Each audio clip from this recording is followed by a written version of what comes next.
There was a time when I used to fight against Islamophobia. I spent 15 years in public life trying to push back against Islamophobia. And one of the things I always did, and a lot of Muslims do, is say, hey, you never say that about Jews, what you say about Muslims. I can't even say that anymore.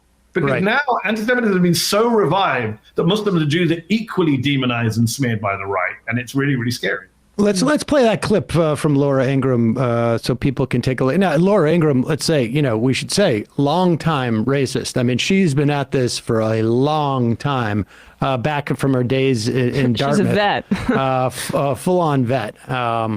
But here she is with Matt Gaetz.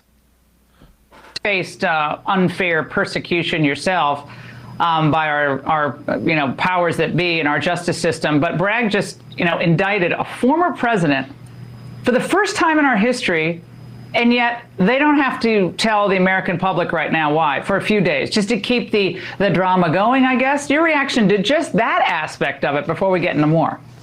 It seems to leave a nation on the edge as we witness the Soros Suffocation of the criminal justice system in this country. Remember, Soros gave Alvin Bragg $1 million, and we're used to seeing these things with political leaders arrested, grandmothers hijacked in our city centers, government printing money till it goes out of style in third world countries, and now that's being visited on the United States of America.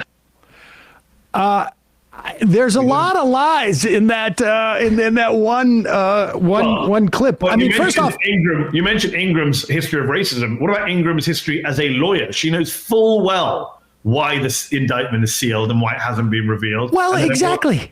This is as we know from the Dominion text. The worst part of Fox's coverage is that they're not true believers. I'd have more respect for them if they were true believers. It's that they cynically manipulate their viewers, lie to them, make fools of them. I've said this 100 times before, I'll say it 100 times again. No one has more contempt for conservative voters in this country than conservative politicians and pundits, right? They treat them like fools, they lie to them, and now we know they laugh at them behind the scenes on text. But she knows why it's a sealed indictment until whatever it is, Monday, Tuesday. And yeah, Matt Gaetz is lying when he says Alvin Bragg got $1 million from Soros.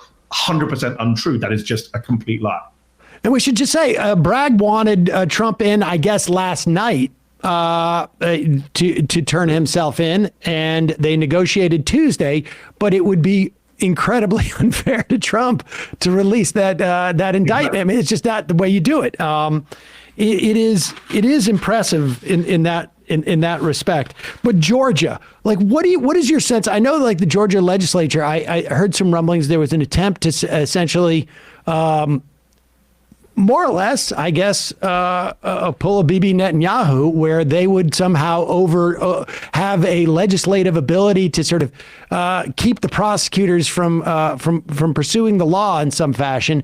But what is your sense about how much will this impact that from a narrative standpoint? Is it because I do think it's a good question, because on the one hand, to go back to the whole liberals kind of gnashing and wailing, why is this the first case? And I include myself on those people who've said, if only this wasn't the first case. On the other hand, again, none of us know how it's all going to play out. But you could argue that the fact that the charges get progressively more serious make the Trump defenses look weaker and weaker. They're going to come out and throw the kitchen sink at Soros and Democrats and third world countries over this. What are they going to do when it starts to get more serious? And it starts to become much clearer. I mean, those cases for me are much more slam dunk than this one. I mean, the Georgia case, I often, whenever I talk about legal issues, I say, I'm not a lawyer, right? And I said it at the beginning of the show, I'm not a lawyer.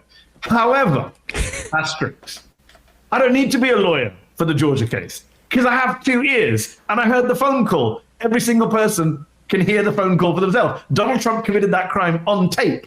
We all heard him do it. There's literally no dispute about it. And I've asked multiple prosecutors on my show, if Donald Trump was not Donald Trump, if you and I had made that phone call to Brad Raffensperger, would we be indicted by now? And every single one of them said, yes, of course. It would never. I think we would all be in jail at this point. It would never have taken 2 years, 2 months since that phone call happened. He also, that wasn't the only call, too. Yes, now we know there were other calls to their legislature, yes. Right, exactly, so. And just by the way, on the Georgia legislature interfering and on Jim Jordan and the Congress trying to interfere, again, the same people screaming about the politicization of justice in this country are breaking every norm that we have, that Congress doesn't get involved, that legislatures don't get involved in judicial matters, that there are separation of powers at the state level and the federal level. Remember, with the Republican Party, it's always projection. Every accusation is a confession, right? Every time. So when they say this is a third world country and you're politicizing justice, it's their behavior that fulfills that description. A lawless former president in exile, threatening people who are trying to hold him to account and suggesting that he should be allowed to commit crimes willy-nilly,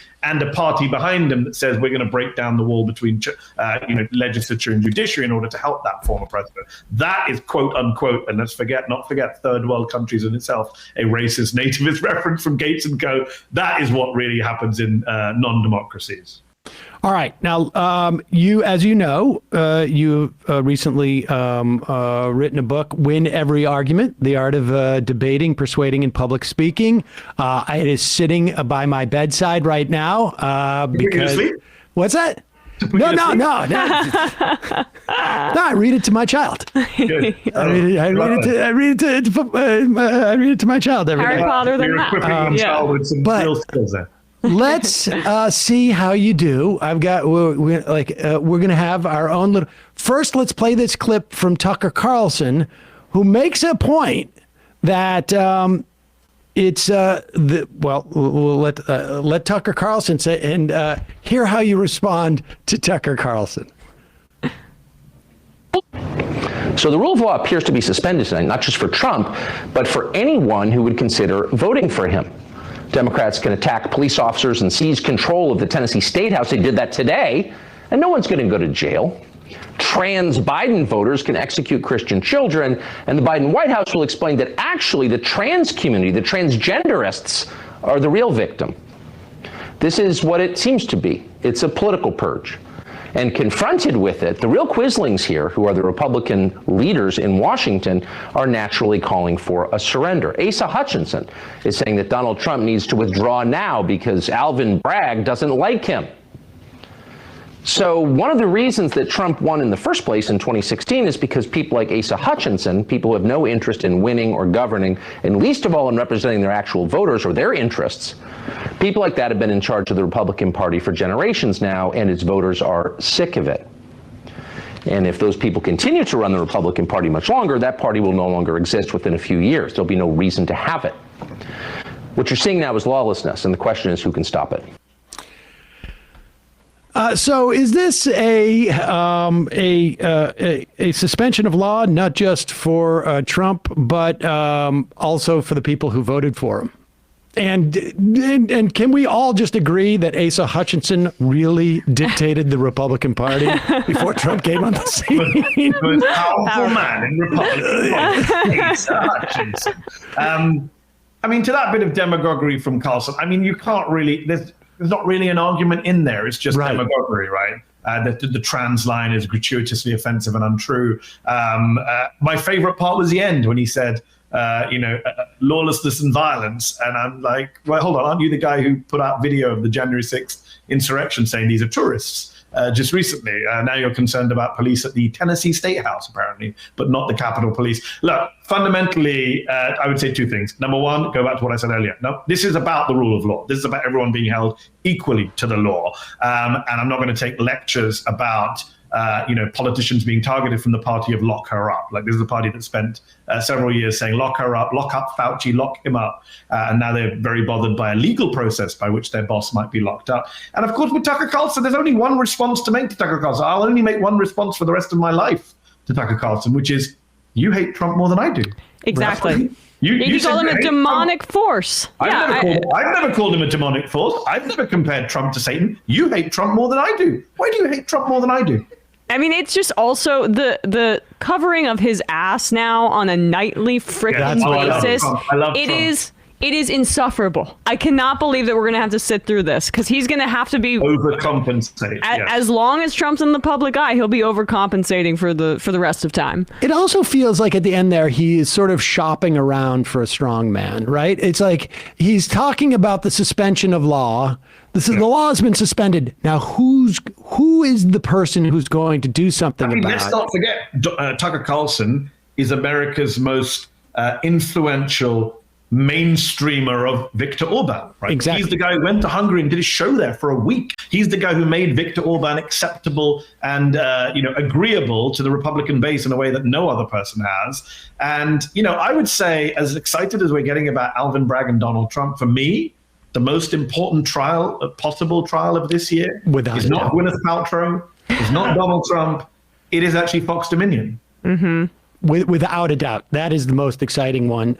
We should also say, to be fair, that Tucker Carlson's dad, to be fair, is Richard Carlson, is a lobbyist, and their lobby outfit lobbies for Orban. So, it's not just Tucker out there. I can't believe that, Sam. What you're trying to suggest there might be conflicts of interest with people who work at Fox. I don't know. It seems to be completely, their interests are very much aligned, but maybe in terms of what he's doing on camera.